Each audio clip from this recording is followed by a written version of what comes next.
Donc, pour refaire un petit peu le résumé de ce qu'on avait commencé à étudier la semaine dernière, dans le Ner Mitzvah du Maharal de Prague. Tout en haut, la colonne de gauche en haut. La deuxième. Donc le Maharal avait déjà expliqué, et là il va continuer à l'expliquer, donc ça va nous faire un résumé au naturel, que intrinsèquement au fait de la création, le fait qu'il y a création, le fait même qu'il y a création, implique un néant, implique un chisaron, implique un manque, et que ce manque propre à la création, on va voir, ça va être le sujet dont il va parler là. Il aborde une question énorme, qui est une des questions qui a taraudé énormément de penseurs. Bon, mais on va voir ce que la réponse du Maharal. Non, la question de comment l'unité peut supporter le pluriel. Ça, on va voir. C'est le principal de ce qu'il dit ce soir, parce que qu'on va dire ce soir. Mais en tous les cas, là il dit, là, ce qu'on avait vu la semaine, là il continue à dire ça, il dit que dès qu'il y a création, la création par rapport à la perfection de Dieu implique par définition une imperfection. C'est une idée incroyablement d'ailleurs kabbalistique, mais comme on avait dit, historiquement le Maharal n'a pas eu accès aux écrits du Harizal, mais le Harizal nous dit, c'est exactement la même approche en vérité, simplement le Harizal le thématise de façon beaucoup plus abstraite, mais il dit l'idée que dès qu'il y a création, il y a imperfection, et que cette imperfection propre à la création va être la source de tout le politique goy, du fait qu'il y a des civilisations qui vont pouvoir aller contre Israël, instaurer un ordre anti-divin, etc., etc. Mais que ça, c'est pas conjoncturel, c'est pas dû au fait, les histoires, c'est intrinsèquement lié au fait même qu'il y a création. Et il continue cette idée ici, il dit qui arrête des tartolim, les karaïtato bobo, les rocher al penateom, kol ze chisaron shaya davuk ou metsuraf al dvar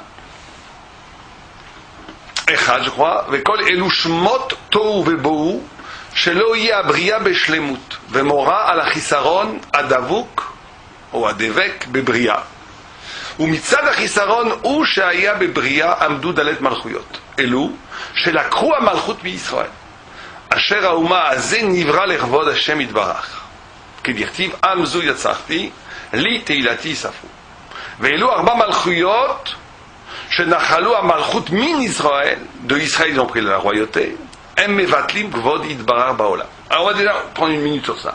D'abord on voit déjà tout de suite d'entrée que le politique goy, c'est-à-dire la malchout goy, tout le système politique goy, que ce soit la royauté, la démocratie ou tout ce que vous voulez, tout système politique goy, c'est le reflet de la trace de l'imperfection du monde. C'est parce qu'il y a imperfection dans le monde, c'est parce qu'il y a tohu bohu, chisaron, c'est parce qu'il y a manque par le fait même que c'est quelque chose de créé. Donc on comprend bien, créer, c'est toujours par rapport au créateur qu'est la perfection. Création est toujours une chute vertigineuse par rapport à la source. Et c'est dans cette chute-là, dans ce chisaron, dans ce manque, qui est ici, il faut bien le comprendre, essentiel. Il n'est pas conjoncturel, c'est pas mikri, c'est veika. C'est du fait même que c'est quelque chose qui n'est pas Dieu, pour dire les choses bêtement. On va dire les choses, on va mettre les points sur les i. Puis qu'il y a quelque chose qui n'est point Dieu, toute chose qui n'est point Dieu est par définition imparfaite. Et c'est à partir de cette imperfection-là qu'il y a la trace et la possibilité du politique goy, de Malchouyot. Idée très importante. Idée très importante dans la mesure où il va falloir maintenant se méfier, nous les juifs, de toute Malchoute. De toute malchoute. Tout au sens large. Toute malchoute. Tant qu'il n'y a pas le Mashiach, toute malchoute, il faut s'en méfier. Toute malchoute est la trace de l'imperfection de la création. Il y a une impossibilité, parce qu'on va voir, parce qu'il le dit plus loin, la malchoute goy en essence est là pour justement se poser comme anti-Dieu. On va voir, il va le dire en 2 minutes. Mais il dit ici entre les lignes aussi une chose, que tous les malchoutes prennent leur pouvoir d'Israël. Tous les malchouyot prennent leur pouvoir, il y a une sorte d'usurpation du pouvoir, où les goïms prennent leur pouvoir, et quand on parle ici, il faut toujours voir le Maharal au sens large, c'est-à-dire que toutes les civilisations toute la dynastie, toute la royauté en Europe, toute la royauté, et on parle de l'empire grec, l'empire perse, l'empire babylonien, l'empire occidental d'aujourd'hui, tout ça n'a de puissance que parce qu'ils l'ont pris à Israël. On le comprend beaucoup mieux aujourd'hui en Occident, où on sait très bien que toute la culture occidentale est une usurpation d'identité avec Verus Israël. Le christianisme a été l'usurpation d'identité d'Israël. Et toute la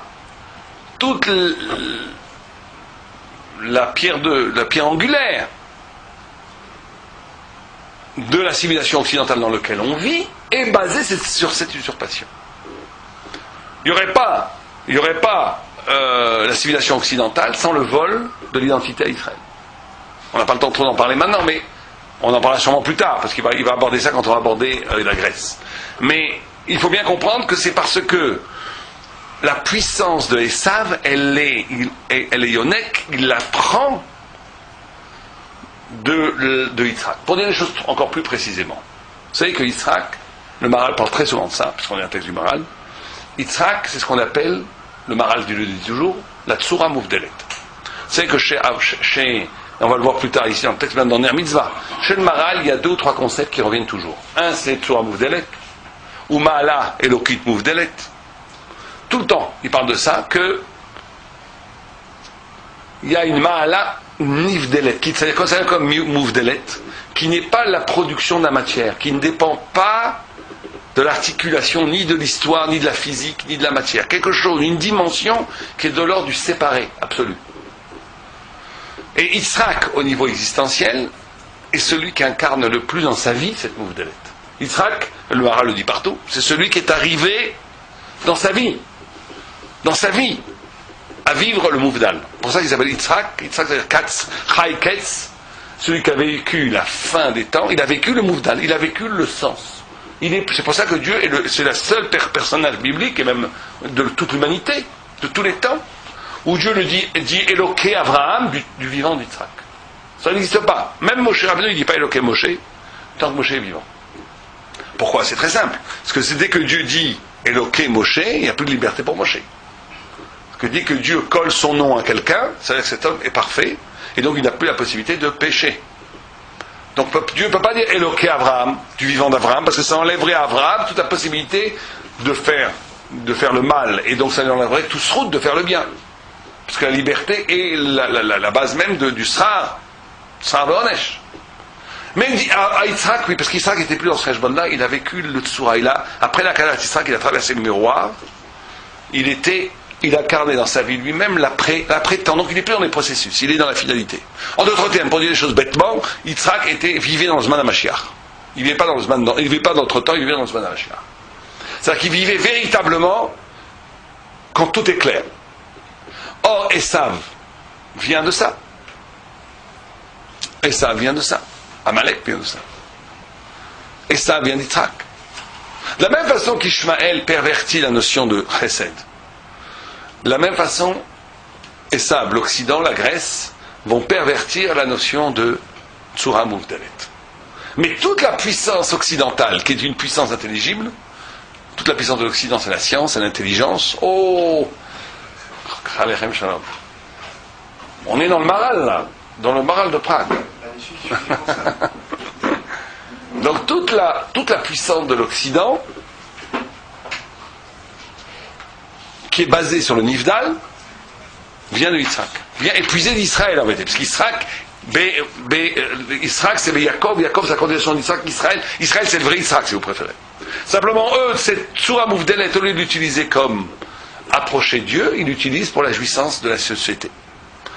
C'est pour ça que tout le temps vous verrez que l'Occident va créer des choses éloquites. Il n'y a pas, quand on écoute Jean-Sébastien Bach, Beethoven, Mozart, c'est éloquit. Il y a une Tsura Mouvdelet. C'est pas le tam-tam d'Afrique. Il y a quelque chose de Mouvdal, il y a quelque chose d'éloquit là-dedans. Simplement, qu'est-ce qu'on fait de cette Tsura Mouvdelet?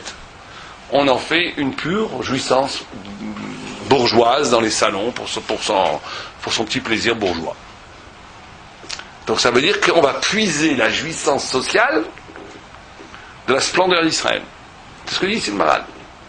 Tout le Malchut, et ici il faut prendre le Malchut au sens large, tout le Malchut, c'est-à-dire toute la civilisation et la culture civilisée des Goïm, et surtout, et ça va se maximaliser avec l'Occident, c'est une déformation, une réduction de la splendeur d'Israël. Quoi ? C'est une orientation. Une orientation, mais pervertie. Tout à fait. Oh. Maintenant, ce qu'il faut, il y a d'autres textes, je rapproche ce texte avec d'autres textes du Maharal. Quand il nous dit, et ça c'est très important aussi pour nous, quand il dit que les goïms volent leur malchoute à Israël, comment ça se fait qu'ils peuvent la voler ? Comment ça se fait qu'ils peuvent la voler ? Comment Bichlal notait la Imreshut Lignov ? Où elle a pris de ça pour qu'ils puissent voler ? Comment ils peuvent voler ? L'influence des goïms sur Israël, Oh. qui fait qu'Israël faute. Ouais, vous dites faute, là, vous rentrez toujours dans les mécanismes de culpabilité, c'est vrai aussi, mais le Maharal, il va être de façon même, je ne veux pas dire par rapport à nous, nous on raisonne comme vous, de façon naturelle, mais lui, il dit une chose beaucoup plus subtile. Il dit c'est aucun rapport avec la faute. Le fait même de donner du crédit à la civilisation goy, à la culture, à tout ce que vous voulez, c'est ça qui va permettre. En d'autres termes, les goïms vont voler Israël, combien Israël va donner du crédit aux goïms ? C'est aussi simple que ça. Si tu donnes du crédit aux goïms, si tu commences à donner du crédit c'est ce qu'on vit tous les jours, alors ils vont te voler. Et la porte, comme vous dites, la porte ouverte à ce transfert de la puissance d'Israël à la puissance des goïms, c'est parce qu'à un moment donné, il y a une fascination d'Israël pour les goïms. Pour la vie goï, parce que les goïs, ça représente Olamazé, etc. Il faut dire les choses clairement. Dès qu'on rentre, dès qu'on pactise un tout petit peu. Vous voyez, par exemple, il y a. Bon, je ne vais pas rentrer dans les détails, mais vous voyez, par exemple, il y a des choses. Quand on parle d'Internet, de tout ça, c'est vrai qu'on en sent ça pour la Torah, mais c'est aussi une porte ouverte. C'est-à-dire qu'on pactise à un moment donné avec un système goï, et le goï va tout te prendre. Vous savez que tous les chiours qu'on donne de Torah, les premiers qui nous écoutent, c'est les goïs. Et ils nous volent énormément. C'est comme ça. Parce qu'à un moment donné, on est rentré dans le système. Il y a une seule chose dans le judaïsme qui n'est jamais entrée dans le système, et que les goïms n'ont jamais réussi à voler, c'est quoi ? La seule chose qu'ils n'ont jamais réussi à voler, c'est quoi ? Parce que justement, ça n'a jamais pactisé avec aucun système. C'est la Gemara. Non, c'est la Gemara. La Gemara, jamais, les goïms ne peuvent pas comprendre la Gemara. La Kabbalah, ils ont volé. Parce qu'il y a eu, à un moment donné, des cours esthétiques de Kabbalah. Il y a des gens qui se sont amusés, et nous, on est les premiers tombés victimes de ça, à expliquer de façon belle la Kabbalah. Donc belle, ça vient de façon universelle, de façon esthétique, de façon à montrer que c'est magnifique. C'est très bien, il fallait le faire. On est obligé de faire plein de choses. Mais à un moment, dès que tu fais ça, dès que tu rentres dans les catégories de la culture, pour passer la Torah, sache que tu laisses une porte ouverte aux goïms pour te voler. L'Agmara, le pile-poule dans l'Agmara, ça intéresse personne. Ça intéresse que les âmes juives. Parce qu'il faut être brûlé de l'âme juive. Ça, tu rentres pas. Celui qui va expliquer une Gemara, un Birkat Shmuel en faisant le beau, on va le renvoyer un coup de pied du Bétamirache. Ça n'existe pas. Mais ce qui se passe, c'est qu'après, ça influence les goïms, ça revient chez nous, finalement. C'est comme un boomerang. Parce que c'est très Alors là, vous allez très loin, vous. Vous dites que cette Torah l'a volée par les goïms, nous, après, on la récupère après les Nissosot. C'est aussi des dessins d'Hachem, c'est-à-dire. Ouais, c'est vrai. Ce que vous dites est vrai moi, aussi. j'ai connu un garçon qui a fait tchouva, qui habite en Israël, etc. À une époque, il habitait à New York. Lui, il était guitariste d'un groupe de hard rock avec tout. C'était bon, voilà. Ouais, et alors ? Et il a commencé à son retour en tchouva. Il pouvait même pas arriver dans un Bet Rabad. Il est arrivé dans un truc de Berg. Et c'est là-bas que. Alors, je sais pas si non, c'est bien. je croyais que tu parlais d'autre chose. Moi, je croyais que tu parlais d'un autre phénomène qui existe aussi d'ailleurs. Par exemple, si on prend Benny Lévy, il a fait tchouva par Sartre. Sartre aussi, hein. Un petit peu. Ça veut dire qu'il a fait tchouva par Sartre. Ça veut dire quoi ? C'est-à-dire que ça veut dire qu'effacé dans la pensée occidentale des idées juives, qui étaient plus audibles pour un juif complètement assimilé qui était Benny Lévy, et il a pu les réentendre véritablement et comprendre que c'était juif à partir de Jean-Paul Sartre. Je crois que tu disais un grand chidouche. Je crois que tu disais que ce que les goïms nous volaient, à un moment donné, nous on va les récupérer avec le chen des goïms. Il y a des textes comme ça dans la Kabbalah. Surtout dans Rav Nachman de Breslav qui dit que le chen. Ouais. Le chen chez les goïms. Bon, alors on va pas s'éparpiller, mais bon, c'est possible ce que vous dites, c'est aussi un sphère. Ouais. Très bien. Il continue ici, alors on va pas trop perdre parce qu'il dit des choses très très importantes, on va essayer d'arriver jusqu'à là, jusqu'à la fin de la page. Donc il dit comme ça, il dit il dit le peuple d'Israël, Amzu Yatsarti, Et dit Zou. Zou, c'est Gamatria 13. Veilou arba malchuyot, shenachal malchum Israël, em mevatlim kvod idbarar baolam. Ça aussi, c'est une idée qui revient tout le temps dans le Maral. Il dit toute malchut des Goïm est en essence, il faut bien parler que le Maral parle toujours en essence. Il parle jamais en circonstance, il parle jamais en historique. Il dit en essence, tout royaume, Goï, est là pour annuler la divinité. Même s'ils sont très fervents. Même s'ils sont très fervents. Même si c'est une civilisation chrétienne, on va dire. Ça ne change pas. L'ultime kavana du Malchut de Goï, c'est de mévatel le Malchut Hashem. Pourquoi? Pourquoi? Alors, le Maral l'explique dans d'autres endroits. Parce que le Goï ne peut se présenter que dans le Yesh. Il n'a pas le Ensof qu'a le Juif en lui. Il n'a que le Yesh, c'est-à-dire qu'il n'a que l'être. Or, l'être est mis en danger par Dieu. Comme on l'a dit au début, l'être est toujours mis en danger par Dieu. Puisque Dieu, l'être est le néant par rapport à Dieu. L'être, c'est toute la notion, toute la thématique du bitoul, toute la thématique de En Od Milvado. Donc le Goï qui loge le cœur de son être dans l'être, Dieu c'est un ennemi. C'est celui qui va détruire son être le plus intime. D'ailleurs, il faudrait voir dans cette idée l'essence même de l'antisémitisme. Vous savez que quand la Torah a été donnée, les Goïms l'ont vécu, les rois Goïms, ils ont tous été voir Bilam, ils l'ont vécu comme l'annonce de la fin du monde. Ils ont dit Maboul Bala Olam. La Torah qui est donnée au peuple d'Israël, c'est Maboul Bala Olam. Pourquoi c'est Maboul Bala Olam? Parce que la Torah annonce la vérité absolue qui va être révélée à la fin des temps et qui était à l'origine, qui rend batel au sens propre du mot, qui rend superflu tout le processus de l'histoire. Or, les Goïms, le processus de leur histoire, c'est leur absolu. C'est leur maison. Donc la Torah annonce la fin de leur maison. Pour ça que ça c'est le fond de l'antisémitisme. Il ne faut pas chercher midi à 14h. L'antisémitisme voit un danger. Quand on lit les textes des antisémitismes, ils présentent toujours les Juifs comme un danger. Toujours. Il marche chez Hitler, après avoir tué 2 millions d'enfants, dans son bunker il écrit que les Juifs ils vont me tuer, ils me persécutent. C'est lui qui a tué 6 millions de personnes, et lui il dit qu'il croit que... Il croit encore, il est sincère un peu cet infâme. Il est sincère, il croit que c'est les Juifs qui le persécutent. Le Goï, l'antisémitisme, il voit toujours le Juif comme un danger. Et ils ont raison au fin fond. Parce qu'au fin fond, le Juif annonce la fin du monde. Il annonce la fin du monde. Et donc comme il annonce la fin du monde, et que le Goï, en essence, vit dans le monde, il faut prendre tout ça en essence, hein, bien entendu. Dans le mondain peut avoir toutes sortes de jolies charnières spirituelles, mais il vit dans le monde. Donc à un moment donné, c'est impossible à supporter. Au point où certains rabbinim disaient, moi j'étais pas d'accord tout à fait, mais aujourd'hui disait qu'il ne peut pas y avoir en vérité de non-antisémite. C'est pratiquement impossible. Dans la mesure où en essence le juif est un danger pour tout le système. La Torah dit que ce monde-là est éphémère. La Torah dit, et ça se met d'accord. Halakha. Très bien. Donc, en essence, ces royaumes-là veulent diminuer la splendeur divine parce qu'ils veulent affirmer l'être, ils veulent affirmer l'être comme un absolu. C'est aussi simple que ça. D'ailleurs, toute cette thématique commence avec Amigdal Bavel, avec Dora Palaga. Et Palaga, c'était ça, de faire une coupure entre le créateur et la création, parce que il n'y a pas de place pour deux. Il n'y a pas de place pour deux, parce que la création devient tafel par rapport au créateur. Or, on veut se poser comme un absolu face à Dieu. C'est ça l'essence même de la rachaout. Les grands rachats, parce qu'aujourd'hui on a que des petits rachats. Mais il faut quand même donner du kavod de grands rachats. Les grands rachats, ils savent que Dieu existe. Nimrod, Mekiret Konov et Mordo. Il sait que Dieu existe, mais il se révolte. Comment est-ce que ça veut dire quoi? Mekir, il sait que Dieu existe, il se révolte. Comme Ménaché, Dieu lui dit, viens avec moi, fais tchouva et tu te promèneras dans le Gan Eden, moi, David Amelech et toi. Il lui dit, mi baroche. Il est fou. On croit qu'il est fou. Mi baroche, à Dieu il dit. Il dit, t'es pas baroche toi. Ça m'intéresse pas.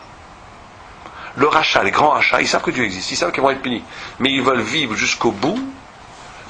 Il faut bien comprendre que dans l'essence que le... Pourquoi dans l'essence? Pourquoi il n'y a pas d'ambition par rapport à ça et ne pas participer à la création en tant qu'absolu?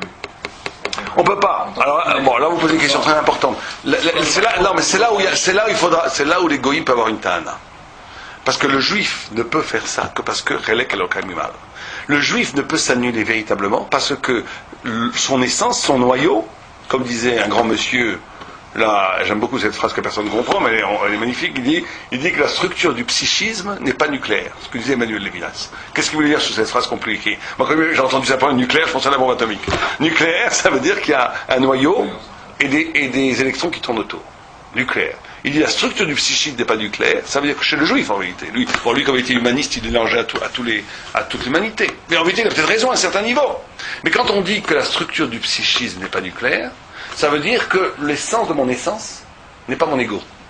L'essence de mon essence, c'est mon intimité avec Dieu. Donc une ouverture absolue. Donc comme j'ai une intimité avec Dieu, le bitoul, quelque part chez le juif, c'est un bitoul qui n'affecte pas son essence de l'essence.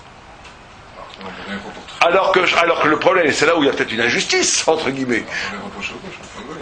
Le problème du goy, c'est que justement l'essence de son essence, il est dans le yesh, donc il ne peut pas, donc le bitoul n'est pas possible.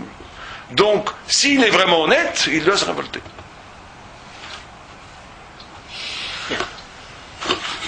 Ou bien se convertit, ou bien il fait Sheva Mitzvot. Il peut le faire au niveau des Sheva Mitzvot des Noirs. Oui, mais comment participer même au niveau des Sheva Mitzvot en tant qu'absolu pour lui? Il ne peut pas en tant qu'absolu, il peut devenir un Eved Hashem. Et comme il devient un Eved Hashem, il aura Olam Haba. Les goyim ont Olam Haba. Au 10e niveau d'Olam Haba, d'après la Kabbalah, mais disait la Gemara dans la dire Yesh Cholek Olam Haba, les Chassidés Umata Olam. On les sadiqués Umata Olam, ils ont Olam Haba. C'est-à-dire qu'il peut participer à l'éternel, à l'éternité. Quand Jacob rencontre Esav, il lui donne un parti du col qui est une partie de l'éternité. Il l'associe à l'éternité. Il l'associe au devenir.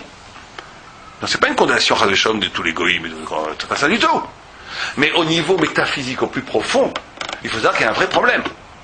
Et on va voir qu'il va parler de ça. C'est que ça a toujours été le problème des goïms.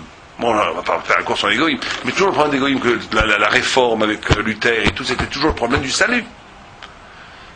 Jusqu'à un moment où ils ont trouvé un Kunz, ils ont dit Hachem, ils ont trouvé en réalité Luther, comme il savait très bien qu'il n'y avait pas de salut possible, comme ça, il a dit c'est la grâce. Hachem il choisit dans une absolue liberté, il donne à qui il veut le salut. Parce qu'il ne comprenait pas cette histoire, comment je suis shayar à l'éternité. Et tous les grands apikorsut, ça a toujours été ce problème. Alors nous on dit justement, mais en tous les cas, au niveau individuel, un goy il peut avoir le Olam Haba. Au niveau individuel, un goy il peut avoir le salut. Au niveau individuel, un goy il peut devenir Eved Hashem. Il n'y a pas de problème. Mais au niveau collectif, ça n'existe pas. Au niveau des royaumes, l'essence même des civilisations goy, au niveau du politique, c'est toujours d'affirmer l'être. Et de couper l'être de la présence divine, parce que la présence divine est une annulation de l'être. C'est aussi simple que ça. D'ailleurs, aujourd'hui, depuis le XVIIIe siècle, ça s'est complètement radicalisé, la séparation du laïc, de l'État et de l'Église et tout ça, ça correspond complètement à ça. Ça correspond à une coupure à Dorapalaga. Ouais, Dorapalaga.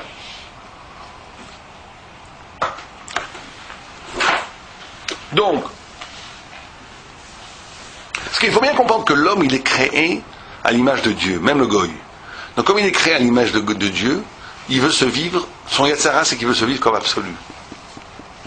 L'homme, de toute façon, veut se vivre comme absolu. Simplement, tu peux te vivre comme absolu contre Dieu ou comme absolu dans l'intimité avec Dieu. C'est ça le vrai choix des grands. Il y a que les grands sadiques ou les grands rachats, c'est leur seul choix qu'ils ont. Aujourd'hui, on est avec des petits. Les gens, ils n'ont même pas ces problèmes-là. Ils veulent simplement regarder la télé, manger un petit peu de trucs. Ils veulent manger, subsister. On ne parle pas ça, c'est des instrumentalisés, ça. On parle des vrais choix en absolu. Des vrais choix chez les grands sadiques et les grands rachats, c'est le seul choix. Parce que l'homme, s'il est grand, il veut se vivre comme un absolu par définition. Il est créé à l'image de Dieu, donc il a une autonomie. C'est pas un animal qui est déterminé, il est absolu. Simplement, c'est absolu, comment tu le vis?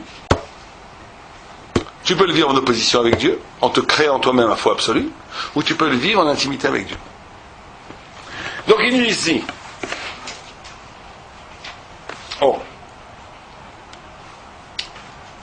ומבטלים כבודו יתברך בעולם הזה, התחתון, כי אף ימצא בהם דבר מה שנותנים כבוד לשמו. Là, tu vois, il dit, le Maral, il dit, et même si tu trouves un petit quelque chose que les goïms donnent du kavod à Hachem, alors lo meukatzim velo miduashi. Dit Dieu n'aime pas les niaiseries et les plaisanteries. Bon, alors là, on va pas faire trop. Il veut dire que tout système, tout spirituel, parce qu'il faut bien comprendre encore, je ne veux pas trop m'allonger parce que j'aurais fallu faire la suite. Mais tout système spirituel chez le goy, quand on parle de goy, encore on ne parle pas d'individu, on parle du système politique. Ça vient du bas. Ça vient comme une religion, comme un élément dans l'économie générale du social. C'est pour ça que Dieu il dit, la Torah elle dit, chesed haumot ratate. Le chesed chez les goïms c'est un péché. Pourquoi c'est un péché? Ils se font du chesed à eux-mêmes. C'est du chesed de Plus que ça, tu as raison, mais c'est plus que ça, c'est parce que le chesed est instrumentalisé pour acheter la paix sociale. Quand un goy il donne la chesed, c'est pour qu'il n'y ait pas de révolution. Si tu achètes pour ça, en quoi c'est un péché? La République, c'est l'organisation des tavot. Des tavot. Ou bien même, pour acheter la paix sociale, tu donnes le SMIG aux gens ou tu donnes le RMI pour qu'il n'y ait pas de révolution. Si tu fais ça, pourquoi c'est un péché? Parce que la tzedaka doit préfigurer la révélation de Dieu. Quand tu as un pauvre qui vient te demander à boire ou à manger ou à de l'argent, il faut lui donner. Il faut donner à tous les pauvres. Pourquoi? Parce que chaque pauvre qui arrive et qui te tend la main, ça doit être pour toi l'événement d'une révélation divine. Tu dois avoir la transcendance, tu dois être annulé. Tu dois voir que toi-même tu es un pauvre qui demande toute ta journée à manger à Dieu. Donc donne à celui qui te demande. Donc la tzedaka, c'est l'occasion d'un Gilui Sinaï. De réduire ça à un élément social pour qu'il n'y ait pas de révolution, c'est ça le chet. Ouais, non. Tu l'exploitation, il vaut mieux dire, c'est encore une fois une régression, une façon de rendre nain quelque chose qui est immense. C'est ça qui est péché. C'est ça khatat. C'est la notion de khatat. Hashem yitbarach chafetz ki ha'ikar kvodo ma shehu yitbarach echad be'olamo ve'en zulato. Dvar ze memayitiv ha'umot ve'lo nivru leze rak le'Yisraël. Ah, ça c'est très important. C'est le deuxième concept très important. Où il dit que le vrai kavod que tu peux donner à Hashem, c'est le fait qu'il soit un. Et l'égoïme ne peut pas accepter ça, cette unité. Mais il faudrait ici traduire, et là c'est un concept qu'il faut vraiment bien intégrer, c'est qu'en français on pourrait traduire comme ça, on va le voir aussi la semaine prochaine sûrement, qu'il y a une différence entre l'unité de Dieu et l'unicité de Dieu. Les goïms, ils peuvent accepter que Dieu est un. Les Arabes, il y a Dieu à l'Awahad, il n'y a qu'un Dieu. Mais ils ne peuvent pas accepter son unicité. Son unicité, ça veut dire son absolue transcendance. Le fait que, au-delà, qu'il est au-delà de tout, et que ce delà de tout le rend le seul véritable existant, ve'en od milvado. Ça, les goïms ne peuvent pas accepter. Les goïms peuvent accepter le chiffre numérique, qu'il y a un Dieu. Comme le panthéisme, ça peut être, ils peuvent accepter qu'il y a un Dieu. Mais ils font que la nature, mais ils font que Dieu, Chas v'Shalom, est de même nature que la nature. Ça, c'est pas l'unicité de Dieu, c'est pas le yichud, c'est pas le kavod Hashem. Le kavod Hashem, c'est que son unité n'a aucun rapport avec toutes les catégories de l'être. Et ça, vous savez que c'est le grand secret d'Israël. C'est le grand secret d'Israël. Comment Am Israël a un rapport avec Dieu, où en même temps, il supporte son absolue transcendance, et en même temps, il n'y a pas plus intime, il n'y a pas un être plus intime que Dieu. C'est pour ça qu'on n'a pas le temps, on pourrait faire tout un cours sur ça. Mais l'unicité, ça veut dire qu'il n'y a pas d'autre que lui. Exactement. L'unicité qu'il n'y a pas que d'autre que lui, et surtout que entre guillemets, sa modalité de révélation, elle n'a aucun rapport avec les modalités de l'être. Dieu, c'est pas un super papa. Dieu, c'est pas le Dieu Père Noël. Dieu, c'est pas c'est quelque chose de radicalement autre. Et là, c'est pour ça que, en vérité, le peuple juif est le peuple véritablement universel, parce que toutes les autres figures du spirituel sont des figures de l'être. Tu vas avoir il va avoir un Dieu comme ça, l'autre va avoir un Dieu comme ça, qui va être par rapport au contexte géo-culturel dans lequel il habite. Donc il n'y a pas d'unicité. Il y a peut-être une unité, mais c'est le produit de la terre, leur croyance. Am Israël, il a un rapport avec Dieu qui est à l'origine avant même la terre, avant même les créations. C'est la révélation pure. C'est ça l'unicité. D'où la possibilité de penser véritablement l'universel. Parce que ce n'est que quand tu as une pensée qui prend racine dans l'origine infinie, qui est avant toutes les modalités de l'être, que tu peux développer une pensée qui est préservée de toutes les modalités de l'être. Ce que vous expliquez là, c'est comment on a survécu en diaspora. Tout à fait. C'est pour ça qu'Am Israël est absolument éternel et qu'il est immortel, parce qu'il ne dépend pas des catégories de l'être. Toutes les grandes civilisations ont succombé parce qu'elles dépendaient de l'histoire. Comme elles dépendent de l'histoire, quand les causalités de l'histoire s'effondrent, la civilisation s'effondre. Am Israël, dont les racines sont la révélation elle-même, cette révélation, elle est intemporelle. Donc le temps ne peut jamais avoir raison d'Israël. Tout à fait. Donc il dit il faut bien comprendre cette idée, elle est fondamentale dans le Maral. Que le Ichud Amiti de Hachem, c'est ce que ne peut pas accepter les goïms. Le Ichud Amiti. Ils peuvent accepter la notion d'unité. Il y a un seul Dieu, pas de problème. Un Dieu créateur, pas de problème. Le grand architecte de l'univers, pas de problème. Aucun problème. Mais le bon Dieu est toujours quelqu'un qui est dans les catégories de l'être. De l'accepter comme un radicalement autre, inconnu. Vous savez que les goïms, c'est ou l'avodazara ou le panthéisme. Il n'y a pas une troisième solution. C'est-à-dire combien l'avodazara, l'idolâtrie, c'est de réduire Dieu à la création.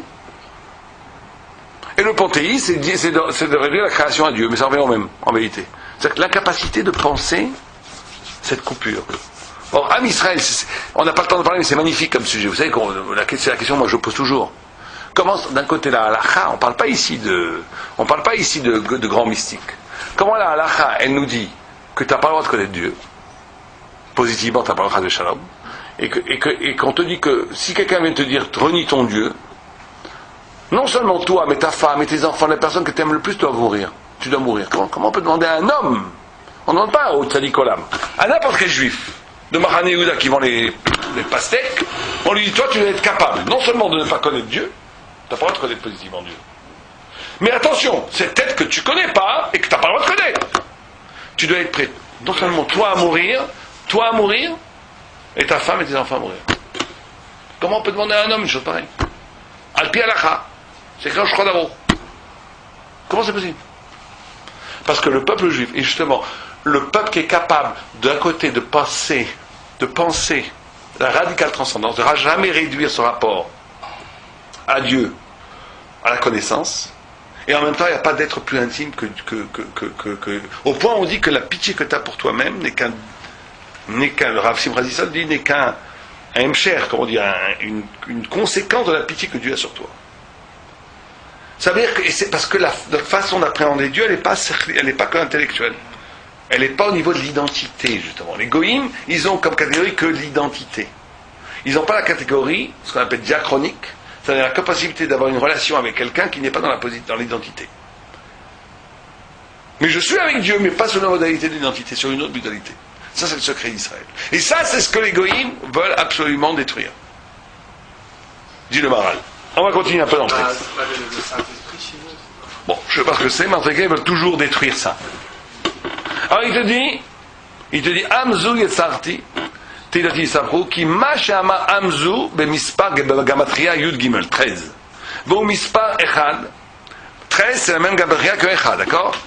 Echad, Aleph, Chet, Dalet c'est 13. Qu'Israël aime Yud Gimel Shvatim, parce qu'Israël ils sont 13 Shvatim, Im Shevet Levi, avec Levi. Qui Ephraim ou Menashe Shnaim M, Vekmo Sheu Minat Echad, Kar ou Ashvatim. Shevet Levi ou Shevet Miyuchad, Venivdal Mishar Ashvatim, c'est le Aleph de Echad.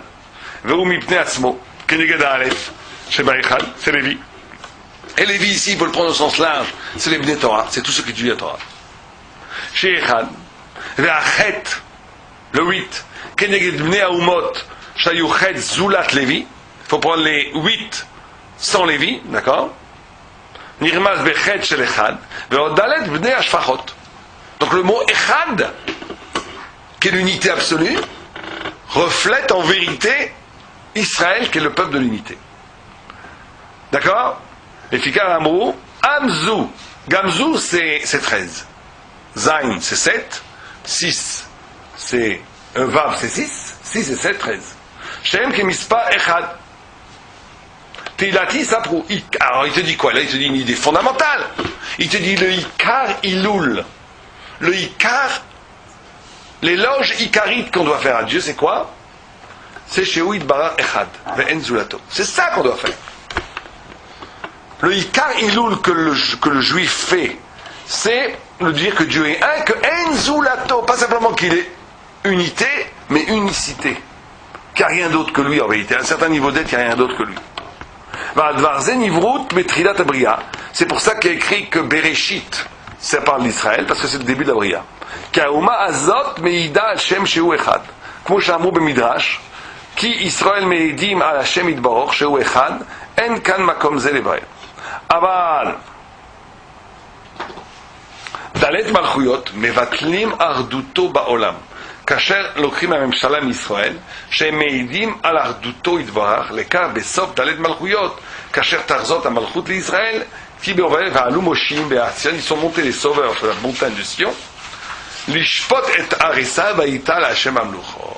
Hashem le melech al kol haaretz bayom hahu yeh Hashem echad ushmo echad. Donc il te dit bien ici que le combat des Malchouyot, c'est un combat sur l'enjeu de l'unité de Dieu.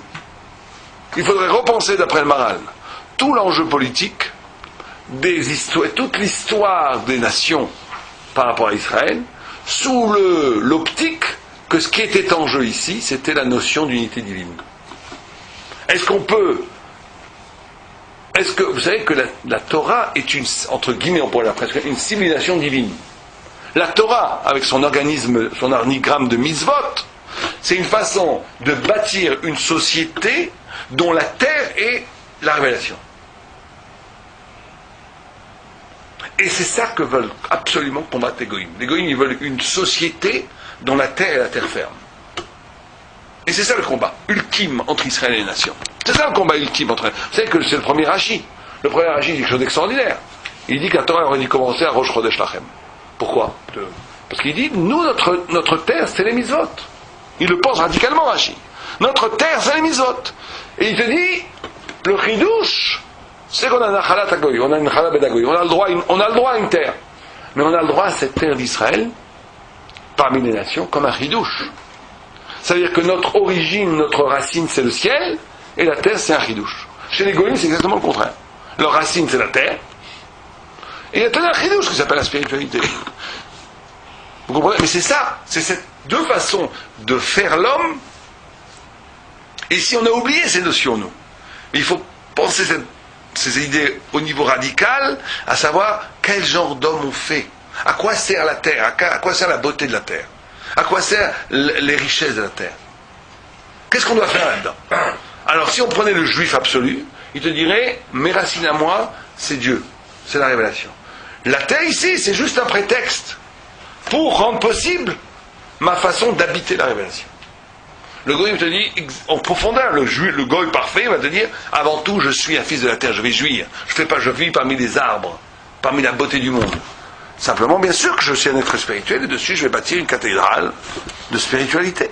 Mais c'est deux façons radicales de voir le monde. Or, l'unicité de Dieu n'est possible que si tu as une posture existentielle comme la première.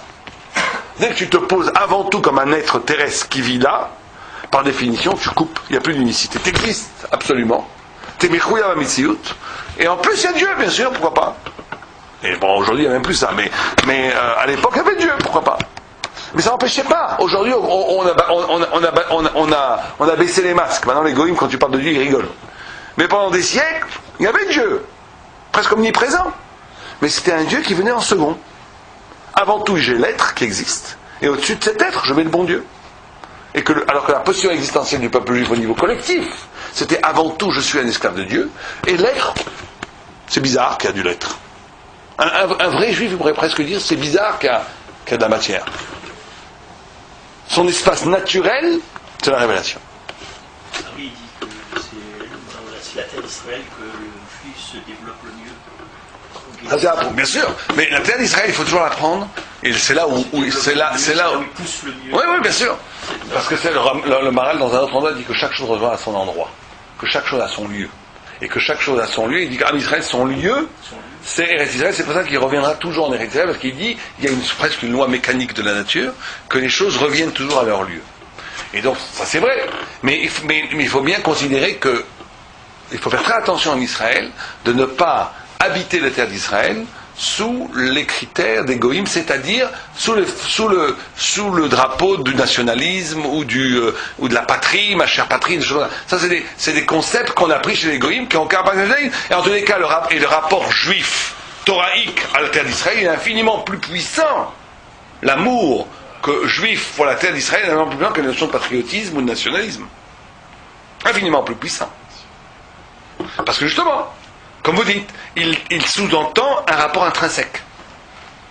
Un patriote, il pourrait être patrie n'importe où. Moi, je peux être un patriote français, pourquoi pas. Il y a eu beaucoup de juifs religieux qui étaient patriotes français ou allemands. Il n'y a aucune question, on peut être patriote allemand. Mais en Israël, on est plus que patriote. C'est un rapport d'essence. Bien, on continue le texte. Oh, Et il te dit, Vezek Moshe Amarnu ki Malchut em arba. Les Malchut, les 4 grands royaumes, les 4 grandes civilisations qui sont Babel, Madaï, la Perse, la Grèce et Édom, qui est l'Occident aujourd'hui, elles sont au nombre de 4. Ou misparze ou yotse miardut, qui a imsa she'en botsad miyuchad ou echad, כמו שידוע שאי אפשר שיהיה אמצעי 2, רק האמצע הוא אחד בלבד, והרוחות הן מחולקית, שזה מתפשט למזרח וזה הפכו מתפשט למערב וזה לדרום וזה לצפון. Ça c'est une idée que le Maharal très souvent emploie, la notion de centralité. Il dit que ce qui est central n'est jamais deux, c'est toujours l'unité. Dans une boule, le point central absolu c'est toujours 1. C'est toujours 1, alors que le 4 qui est symbolisé. Il dit que c'est pour ça qu'il y a 4 royaumes, parce que le chiffre 4 implique l'écartèlement. L'écartèlement. La multiplicité, l'écartèlement. L'oubli de l'unité. L'oubli de Dieu. D'ailleurs, d'après, je ne veux pas offenser nos amis cathos, mais c'est pas un hasard si l'emblème du christianisme, c'est la croix. La croix, c'est le dalet. C'est les 4. C'est l'expansion. C'est l'oubli de l'origine. C'est la trahison d'origine. C'est pas hasard. Il n'y a pas de hasard. Il se tira sur leur emblème et il se tira sur leur contrôle. Bien entendu. Mais c'est pas une sira, parce qu'à la fin des temps, à la fin des temps, il y aura tout va venir à sa place. C'est que vous savez que d'après le Rambam et et d'autres textes, il fallait le christianisme, il fallait l'islam, parce que que la révélation puisse avoir lieu à la fin des temps, il fallait que l'idée de Dieu, au moins même altérée par la Trinité ou tout ce que vous voulez, soit répandue dans le monde. La révélation, si le Messie va se révéler aux pygmées en plein dans la forêt, ça va avoir aucun sens. Bien. Donc on continue. Donc le 4, c'est l'éclatement par définition. Le 4. C'est la multiplicité, c'est l'éclatement. Alors que la centralité, elle est toujours 1. Elle est toujours 1. Il faut faire ça, on peut même traduire ça de façon moussarique pour nous. Hein. Dans notre existence, il y a toujours 2 dimensions. Il y a une dimension écartelée, c'est la vie, à droite, à gauche, tac, tac, tac, tac, les directions que la vie me fait prendre. Et il y a mon centre, le sens profond de la vie. Et très souvent, on oublie, on se laisse avoir par le cours de la vie, par l'écartèlement de la vie. On est dans le 4, on n'est pas dans le 1. Alors qu'il faut toujours, et c'est ça pour ça que Rav Wolbe disait, moi j'allais au cours le samedi soir chez Rav Wolbe, c'est la seule idée que je me souviens, que j'ai vraiment retenue de lui. Il disait, il est très important, tous les jours, de s'arrêter 5 minutes. Tu prends 5 minutes, tu prends 10 minutes, tu te coupes, tu as plus de femmes, plus d'enfants, plus d'études, t'arrêtes de l'orner, plus rien du tout. Tu t'enfermes et tu restes un tout petit peu avec toi. Tu t'oublies ta centralité, tu oublies ton unicité. Tu es toujours dans des mouvements, ou de parnassa, ou même d'études, d'enseigner, ou d'être avec tes enfants, tout le temps responsable. C'est très bien, il faut. Mais à un moment donné, il faut une fois par jour, schlac, s'arrêter. Et vous savez, c'est très dur à faire. Il y a pratiquement personne qui est capable de faire ça. Alors que tout le monde, à première vue, on dirait, il est content, on te demande de rien faire. Tu devrais être content. Non, de ne rien faire en se retrouver, pas de rien faire à glander. Ça, c'est fondamental parce qu'il faut retrouver le centre. Il faut retrouver le centre. Et donc ici, il y a toute la thématique du centre et de l'écartèlement qui est... Alors il dit que ça, c'est ontologique. Il dit que c'est à l'origine même de la création. À l'origine même de la création, il y a le centre qui est Bereshit. Il y a les 4 Malchuyot, l'expansion, qui va faire oublier l'origine, qui sont les 4 Malchuyot. Qu'à l'origine même de la création, il y a ces 2 mouvements. Centrifuge et éclaté. D'accord ? Le centre, c'est quoi? Le centre, dans l'histoire, c'est Israël. Au niveau individuel? Au niveau, le centre, c'est ton rapport, ce qui n'est pas le produit de processus. La partie de ta personnalité qui a été créée par Dieu, qui n'est pas le résultat de l'influence de tes parents, de la société, de toute, qui est la chose, toi. Ton toi, vraiment. Vous savez que la tchouva, contact avec le divin, mais c'est à un moment donné le point, le centre de toi qui est indéterminé, on pourrait appeler ça. C'est que d'ailleurs la notion de tchouva, c'est la 2e lettre et l'avant-dernière lettre de la Torah. Tchouva, chav, chev. Qu'est-ce qui reste? Si tu prends à l'extérieur de ces deux lettres, c'est quoi? La première et la dernière, c'est quoi la première des lettres? At. Ata, la racine de Ata. Tchouva, c'est de revenir à toi. Aussi simple que ça. Tchouva, c'est de revenir à ce point en toi qui n'a pas été détérioré par les processus de la vie. C'est ça, tchouva. Et très peu de gens le font. Les gens croient que la tchouva, c'est de regretter ses péchés. Bien sûr que c'est ça. Ratati, le Rambam dit tchouva, c'est d'accepter. Mais ça, c'est la tchouva extérieure, chitsonio. Mais la tchouva pnimi, la grande tchouva, c'est d'être capable de rejoindre un point qui n'a jamais fauté. Alors, c'est pour ça que Rabbi Elazar ben Dordaya, vous connaissez cette histoire dans la Gemara, Bodazara, Rabbi Elazar ben Dordaya, il avait péché, il est mort, il a fait tchouva, il avait toute sa vie, il allait voir toutes les femmes du monde. C'était le Don Giovanni du Nagmara. Et c'était un fou furieux. Il avait pris carrément, il traversait 7 mers et des trucs pour aller voir des prostituées. La Gemara dit que c'est devenu un mine. Quand tu pousses jusqu'à ce point-là, le Maral explique ça. Il dit que quand tu pousses jusqu'à ce point-là, le znout, ça s'apparente à la minute. Non, la Gemara dit ça. La Gemara dit c'est minute. Il dit que les mines et ceux qui font le znout à ce niveau-là, quand ils font tchouva, ils meurent. Ils meurent. Tout le monde pose la question, pourquoi ils meurent? Alors, il vient de faire tchouva, donne-lui la chance de commencer à l'orner maintenant. C'est rentré dans son essence. Pourquoi? Non, il dit parce que le Maral explique. Le Maral de Prague explique là-bas dans Beragola. Il dit parce que la tchouva, c'est de revenir à un point en toi qui est resté pur. Et à partir de ce point qui est resté pur, tu peux purifier tout le reste. C'est comme un faisceau lumineux qui peut tout purifier. C'est comme un mikvé. Il suffit d'avoir Arbaim Sea, après c'est touché, tu peux cachériser la mer entière avec Arbaim Sea. Imaginons, hein. Si tu as un mikvé cachère, tu peux après, avec Hachaka, cachériser 50 000 piscines qui seraient liées à ça. Il n'y a pas de problème. Si tu te connectes véritablement, tu fais Hachaka, avec ce point en toi qui n'a jamais fauté, ça va mikvatiser, ça va purifier tout ton être. Mais il faut qu'il y ait un point qui n'ait jamais fauté. Or, le Maral de Prague dit que Rabbi Eliezer ben Dordaya, il n'avait plus rien. Il avait tout fauté. Il avait tout sali en lui. Il avait tout vendu pour le znout. C'est pour ça qu'il s'appelle la mine. Le Maral est devenu une sorte de minacher. Il s'est troqué. Il y a des gens, ils font toutes sortes d'avérotes, mais à un moment donné, ils disent ça non. Ça non. Quand ils disent ça non, ça veut dire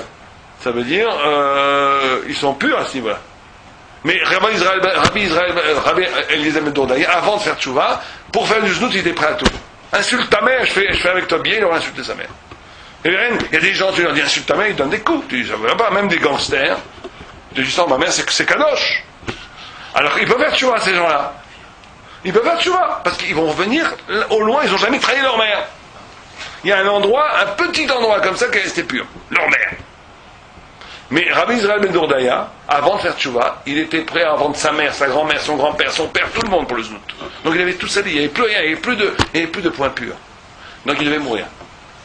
C'est un point où la personne est un peu sadique comme ça. Mais c'est un point où ça reste sadique, ça reste pur. Il y a un point où en toi, tu n'as pas fait de compromis. La plupart des gens, ils ont ce point quand même. C'est rare, les gars qui ont tout vendu. C'est rare. Donc c'est ça faire tchouva. Faire tchouva, c'est de dire ce point-là où j'ai pas vendu, c'est moi. C'est revenir à mon moi. À mon vrai moi. Et à partir de ce moi, reconstruire sa vie. Mais si t'as rien, tu meurs. Si t'as rien, tu meurs. Comme il est mort à Israël Bedaya. D'accord? Donc il dit, donc c'est ça un peu la centralité ici. La centralité, elle, et on va voir, c'est le texte extraordinaire de la suite. Le texte extraordinaire de la suite, c'est, on va voir comment cette centralité est constitutive du pluriel. Je ne sais pas si on aura le temps aujourd'hui. On a commencé il y a combien de temps? Quelqu'un? Ok. On va essayer de faire 1 heure, donc il nous reste 12 minutes. Je ne sais pas si on aura le temps de tout ce qu'on voulait lire, mais c'est pas grave. Sinon, on fera la semaine prochaine.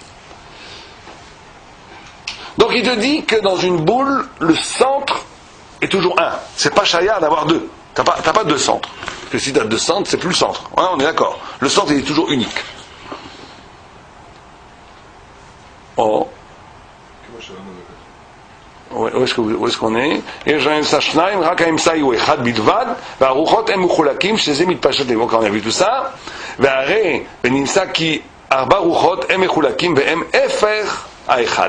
les arba, c'est le contraire du 1. Ko Sheremez Akatuv, et Israël Betrila, Abria, Bereshit, Bereshit c'est Israël, c'est un. Bishvil Israël Nivra Olam, Vem Halul Arishon, Halul, c'est aussi une terminologie qu'on retrouve toujours chez le Maral. Je ne sais pas comment on pourrait le traduire bien en français, il faudrait dire la cause. Halul, comme Halul, comme on dit en hébreu moderne. Halul, c'est parce que, quoi. Le parce que Rishon, on va dire la cause, mais en vérité, il n'y a pas de bouffon. Il ne faut pas dire la cause, il faudrait dire le. Je sais pas comment. J'ai pas trouvé de bon mot en français pour traduire. Peut-être le premier principe. En tout cas, c'est la cause première. Parce qu'il le dit aussi en négatif, le Halul. Shem Halul Arishon, Min Hashem Yitbarach, le Ken Raoui, Sheidye Nirmaz Betrilat Abria, avec Ken Rebe Zakatu, Gam Ken Dalet Malchuyot, Sheu Achisaron, Shenimsa Bebria, Mitzad Achisaron Halul. Tu vois, là aussi, il dit Halul. Il dit la cause, le principe premier du manque. Donc il te dit, donc depuis l'origine des temps, vous comprenez le système du Maral, depuis l'origine des temps, on a déjà un peuple prévu qui s'appelle Israël, qui porte l'unité de Dieu, l'unicité de Dieu. Et on a une multiplicité de goïms, une multitude de goïms, qui vont porter l'écartèlement de cette unicité, qui était prévisible depuis l'origine, qui est l'oubli de l'origine. On est d'accord? Et que ça est intrinsèque à la création. Tout ça est intrinsèque à la création. Tu dois aussi savoir qui bebriat Hashem Yitbarach et Olamo Raoui Shaya Nirmaz Amalchut Ze qui beshem Yud Ke Bara Asher. C'est vraiment très très proche de la Kabbalah du Harizal. Qui beshem Yud Ke Bara Hashem Yitbarach et Olamo. Dieu a créé le monde avec deux lettres Yud et Ke. He, d'accord? La lettre Yud et la lettre He. Olam Haba Nivra Beyud Mishmo Agadol. Donc là on te dit c'est très important que le monde lui-même, qui est comme on l'a dit depuis le début une imperfection par rapport à la perfection de Dieu, mais que cette imperfection procède d'une perfection. L'imperfection du créé procède en essence du nom de Dieu qui est parfait. Il y a donc la trace dans l'imperfection de la perfection. Ça aussi c'est une idée très importante chez le Maral, qu'il ne pouvait pas y avoir un créé, purement créé, on va dire, purement séparé du créateur. Que même si le créé est une chute vertigineuse par rapport au créateur, qui est porteur du négatif, donc du chisaron, il faut que dans ce chisaron, il y ait la trace du non-chisaron, pour que le chisaron lui-même puisse exister. Sinon, le chisaron retournerait au néant. Ça, c'est un principe très très maralien, que le négatif ne peut pas vivre de lui-même. Il est obligé de se nourrir de la source de quelque chose qui est parfait. Mais que cette source, elle ne peut pas être extérieure complètement. Elle est inscrite à l'intérieur même du chisaron. D'accord? Donc le monde a été créé, le Olam Haba et le Olam Hazé ont été créés avec le nom de Dieu Yud Ke. Yud pour Olam Haba, He pour Olam Hazé. D'accord? Oh. Beshmo Agadol, Veki, Vezeki, Shem Yud Ke, Baruchu, Yud min Hashem Yud Ke, More Sheu Yitbarach Echad. Le Yud montre l'unicité de Dieu. Ve'en bo Chaluk Klal, qui a Yud Sheu Ktana, le Yud montre l'infini, montre l'indivisibilité. Donc l'unité, l'unicité absolue. Hak hi echad, veleken ayud more al sheu yitbarach echad, ve'ae more. Oh, ça c'est très très important. On va finir sur cette idée, mais c'est peut-être l'idée la plus importante de ce qu'on a étudié ce soir. Donc il dit que le Yud, du Yud Ke avec le monde a été créé, montre l'unicité absolue de Dieu. Mais le He montre quoi?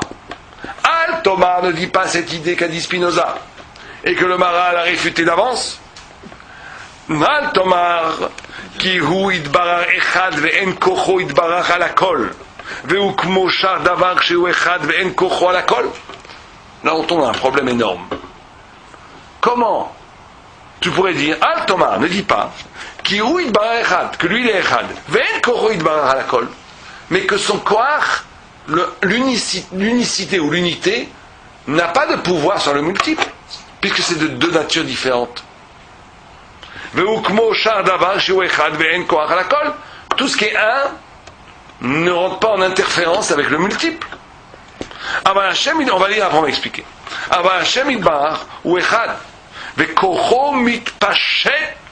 El Akol. Veze More Ahe. Mishma Agadol. Qui Ahe Yeshbo Dalet. Donc l'éclatement. Veshba Nekuda. Le He est constitué d'un Dalet et d'un Yud. Donc il y a l'éclatement, donc le Kol, la multiplicité, le monde. Mais à l'intérieur même de la multiplicité et de l'éclatement du monde, il y a un Yud. Vekvar Amarnu qui a Dalet More Alitpashtut Shel Dalet Zdadim. Que le Dalet montre l'éclatement des quatre côtés. Veze More qui Im Sheu Idbarar Echad Yesh Bekocho Bakol. Et le fait que dans le He, même si il est un, ça ne veut pas dire que le multiple est la séparation radicale de l'unité d'origine. On va expliquer. L'écart, Ma Shayu Omrim, Sheyesha Sheye, Hu Idbarar Echad Beolamo. Parce que certains disent, c'est pas possible que Dieu soit un dans l'amour. Kim Ken, Lo Ayaniv Rami Menorak Echad. Parce que si Dieu était dans le monde, le un ne peut créer que un. L'unité ne peut créer que l'unité. Kitamid Mitrayev, Venivra Minapoel, Dvar Sheu Mityaches Alapoal. Chaque chose qui est créée est la résultante du créateur, de la même façon que le chaud, le feu crée du chaud, comme il va le dire. Kimitrayev Minaesh, Sheucham. Veken Akrirut, le froid, ne peut créer que du froid. Sheuka. On va voir. Veken Kol Apeulot Abaot Minapoalim, Kol Echad Imityaches Alapoel, les Kan Gazrou, et c'est pour ça que les apicorsim, ils ont dit, Minapoel, Sheu Echad, Lo Yavo Mimeno Gamken Rak Peula Echad. Celui qui est un ne va créer que un. Vekacher Nire Lefanenu Ribouille Peulot. Et comme devant nous, on voit la multiplicité de l'être. Mitral Fot Baolam, et on fait aussi le fait que ça bouge. Dvar Zemore al Mitralfot vegvar barnu ze bemakom echa netzar Israël. Vepatalnu shibouche. On a absolument annulé ce shibouche, c'est faux. Veza efer, et c'est ça qui est important que je voulais dire. Qui m'aurait ribouya peulat al trilat echad. Comme chez barnu ze barichut bechibur gvurat Hashem. Alors qu'est-ce qu'il dit ici? Il touche ici un des problèmes qui va être le problème chez tous les apicorsimes du 16, 17, 18e siècle. Comment est-ce qu'on peut avoir un bon Dieu qui est un et absolu, qui va créer une création qui est multiple et qui est relative? C'est la grosse question qu'on se sont posés tous les philosophes pendant 3 siècles. Et que le Maharal ici dénonce. Parce que la réponse que vont donner les philosophes à cette question, elle va être double. Elle va dire Oumia, Chazé Shalom, c'est la réponse de Spinoza. Ça veut dire qu'on ne peut pas dire. Vous savez que Spinoza se moquait des religieux. Et dommage qu'il n'ait pas lu le Maharal, il aurait peut-être pu faire tchouba. Parce qu'il disait, en tant que juif, il se moquait de la Torah. Enfin, les gens veulent récupérer aujourd'hui Spinoza. Déjà, ils veulent cachériser Spinoza. Spinoza, c'est le plus grand apicorus qu'on n'a jamais vu. On ne peut pas récupérer Spinoza, c'est impossible. Mais lui, son grand problème, c'était quoi? Mais il avait un vrai problème. Spinoza était un homme incroyablement honnête. On ne peut pas lui enlever ça. Honnête, il a véritablement cherché la vérité. Mais il s'est complètement planté, c'est tout. Mais lui, sa grosse couche, c'était quoi? Qu'il ne peut pas y avoir deux. Que si tu dis créateur là-haut et créature ici, tu diminues le pouvoir de Dieu. Tu diminues le pouvoir de Dieu. C'est la grosse couchette de Spinoza. Ça veut dire que tu dis que ça, c'est pas Dieu. Donc tu dis que Dieu n'est pas absolu. Tu comprends ta couchette? Tu dis que ça, c'est pas Dieu. Donc ça veut dire que si ça, c'est pas Dieu, Dieu n'est pas absolu. Et comme lui dit Chazé Shalom, Dieu est absolu, donc tout est Dieu. Tu dis que Dieu, c'est Dieu. C'est ce qu'il a dit. C'est le panthéisme. Non, il dit que tout est Dieu. C'est ce qu'on appelle le panthéisme. À cause de quoi il dit ça? Pastam. Il dit qu'il y a une seule étendue, ce qu'il appelle, avec des degrés. Bon, on va pas rentrer dans ce là. C'est qu'il dit qu'il y a une seule étendue, une unité absolue dans tout. Simplement, cette étendue est variable au niveau de son intensité spirituelle. Là, elle est nue d'une telle pensée. Parce qu'il ne peut pas penser, comme dit le Maharal, qu'il y a un et le multiple. Ça, c'est une réponse. La deuxième réponse, qui est encore peut-être pire, ou peut-être pareil, aussi tamée, c'est de dire, s'il y a du multiple ici, ça veut dire qu'il n'y a pas une unité là-haut. Comme il vient d'expliquer le Maharal, parce que l'unité là-haut devrait créer l'unité en bas. Or, s'il y a multiple ici, donc il y a forcément multiple là-haut, ça c'est le paganisme. C'est-à-dire que maintenant, chaque arbre il a son Dieu, chaque montagne a son Dieu, donc on a des multitudes là-haut comme on a des multitudes en bas, puisque le Siba et le Mesoudav doivent être de même nature. C'est ça leur coucher. Pourquoi ça?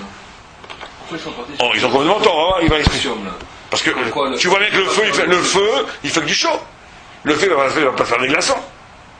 Donc de la même façon que le feu, il te fait... Mais à partir du moment où je parle maintenant de la source absolue, donc la source absolue, elle peut tout en soi. La source de création absolue. Qu'est-ce qui m'empêche qu'elle soit une et qu'elle puisse créer le divers? Vous entendez ce que le Rav dit ici? Vous avez froid? Non, c'est le basket qui Vous avez froid ou vous avez chaud? T'as froid? Je sais pas comment tu fais pour avoir froid. Allez, répétez ce que vous dites. Parce que, Baruch Hashem, une idée qui est simple pour nous n'est pas du tout évidente pour les goïms. Ce que vous dites, c'est tout ce qu'on vient de dire maintenant. Le Rav dit, mais l'absolu. Non, mais parce que, non, mais je ne sais même pas si vous vous rendez compte ce que vous dites. Non, bien sûr, vous vous rendez compte ce que vous dites. Mais nous, on ne se rend peut-être pas compte ce que vous dites. Qu'est-ce que vous voulez dire quand vous dites absolu? Alors, allons-y. Si vous pensez Dieu comme un goy, ou comme la pensée naturelle, on va dire, on va pas trop être méchant avec nos amis. On va dire comme la pensée naturelle. Ça veut dire comme un élément du monde. Un super élément du monde. Alors si on le pense comme un... Il y a une règle dans le monde qui est que le feu crée... que une donnée crée une donnée. Je l'ai déjà sorti de la divinité alors. Je l'ai sorti du... Non mais en disant ce que vous dites, vous avez pensé le radicalement autre.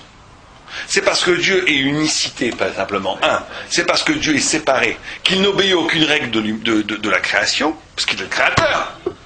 Comme je dis à mes enfants, pour faire comprendre cette idée, je leur dis très souvent à mes enfants, je leur dis, imagine que tu vis dans un tableau, à 2 dimensions. Tu peux pas comprendre le monde du peintre. Les gens qui vivent dans le tableau, ils comprennent pas ce que c'est le peintre. Ils ne peuvent pas comprendre ce que c'est le peintre. C'est une dimension complètement haute pour eux. Eux, ils voient tout en double dimension. Ils ne savent pas ce que c'est la triple dimension ou la quatrième dimension. Alors, mais la pensée naturelle, elle voit Dieu comme un actif selon la pensée. Donc ils disent la pensée, Dieu lui-même est soumis aux règles de la création, c'est ça la grande erreur. Donc ils te disent, de la même façon que le feu ne peut pas créer de glaçons, et que les glaçons ne peuvent pas créer des flammes, donc l'unité de Dieu ne peut pas créer le multiple. C'est antinomique. Mais tout ça, quand tu penses fixement Dieu, en termes de la logique de la création. Mais comme nous on a, effectivement, comme vous l'avez dit, la Torah révèle l'unicité de Dieu, ce qui implique son absolue transcendance. C'est ça la transcendance de Dieu. C'est-à-dire d'admettre qu'il y a une manifestation du divin qui dépasse toutes les catégories de l'intelligence. Complètement intelligent. Donc à partir de là, la phrase extraordinaire que dit le Maral, il dit qu'en vérité c'est le contraire qui est vrai. Et ça c'est une idée géniale. Il dit c'est parce que on a la conscience du multiple. Et là c'est une idée très profonde. Bon, c'est le Maral, c'est profond. Hein. C'est parce qu'on a l'aliénation du multiple que c'est la preuve de l'unité. Donc il renverse complètement la chose. Il dit c'est parce que, en d'autres termes, un animal par exemple, ou une chose, ou un ordinateur, ou ce que tu veux, elle n'aura pas la notion du multiple. Chaque moment qu'elle va vivre, c'est absolu. On peut presque imaginer qu'une vache, quand elle mange son herbe, pour elle, elle ne vit que ça, il n'y a que l'herbe qui existe. Elle n'a pas la notion du multiple. Tu n'as la notion du multiple, l'idée très fine que dit le Maral. Tu n'as la notion du multiple que parce que tu as la référence de l'unité. Si tu n'avais pas la référence de l'unité, tu n'aurais pas la notion de multiple.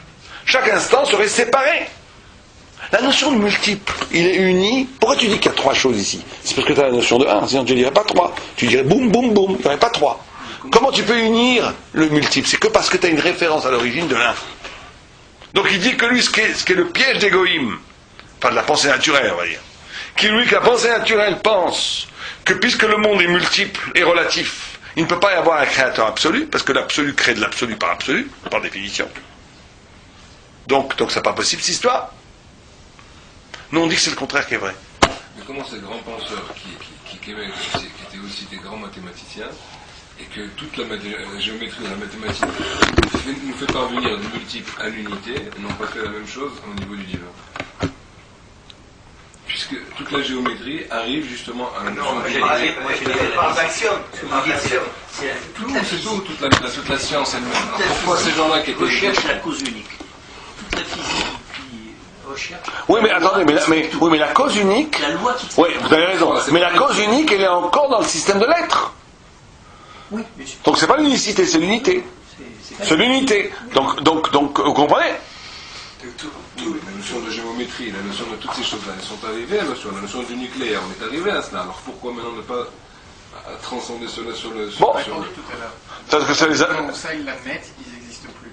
Et surtout aussi, que ça ne suffit pas. Donc, Parce que, il y a une bouteille entre leur pensée et leur être. Donc non, il y a peut-être ça, mais il y a aussi une autre notion. Il y a une notion aussi que on va arriver avec votre système à vous de science, on va arriver à l'unité, pas à l'unicité. On va pas arriver à l'unicité, ça veut dire la science, elle ne vise jamais l'unicité, la transcendance absolue, puisque ça échappe à la pensée. Elle vise à un principe unique qui est la cause de tout. Mais ça, les goïms vont le penser aussi, la pensée naturelle va le penser. Simplement, il va dire comment c'est possible qu'une cause unique va créer du multiple. Alors c'est parce que déjà dans cette cause unique, il y a du multiple.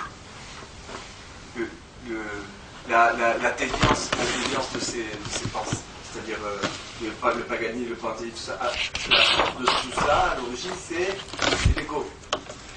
Oui, tu peux le dire comme ça. L'ego, ça veut dire se poser comme ce qu'on a dit au début. Se poser d'abord, j'existe, et après il y a le bon Dieu. C'est à l'origine. Non, ce qu'on est en train de voir là, c'est forcément ce qui. Tout à fait. C'est ce qu'on appelle, que le Maharal de Prague appelle le Mechouya Bamitsiut. Paro, il a maximalisé ça en disant je suis Dieu. Se considérer. C'est-à-dire quoi Mechouya Bamitsiut? C'est cette réalité que je vois moi, je la divinise. Va plus loin, non. C'est-à-dire que je ne peux pas envisager une réalité en dehors de la façon dont je la vois. La réalité, ce n'est que ma façon de la voir. ça, on a dit que c'était Yavan. Ça, c'est Yavan, c'est Paro, c'est tout ça, c'est les résultats de ça. C'est l'Occident. C'est l'Occident aussi. Je ne peux considérer la vérité que dans ma façon de la concevoir. C'est-à-dire que la réalité dépend de ma façon de la voir. Je ne peux pas envisager une autre façon d'être. Bon, on verra tout ça plus tard, on va arrêter là. Si Dieu veut, la semaine prochaine, on continuera le texte dedans. On va moins vite que prévu, mais c'est pas grave. Il faut prendre le temps de comprendre ce qu'on lit. Donc si Dieu veut, la semaine prochaine, on fera ça.